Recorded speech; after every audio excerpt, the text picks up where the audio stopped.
Hi guys! Bumili pala tayo ng Del Monte Pineapple Juice. Dalagay natin dito sa napakalaki nating tank rock. Ayan, lumbos ako na pineapple juice. Naumbusan kasi tayo ng tubig. Ayoko naman mag-soft drinks. Kaya ito na lang ang tinira natin. Napakalaki, napakadami. 1.3 liter siya.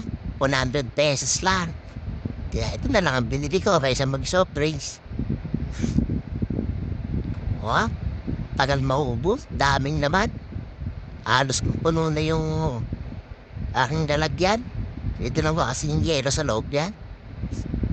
Ayan. Sige lang sa akin.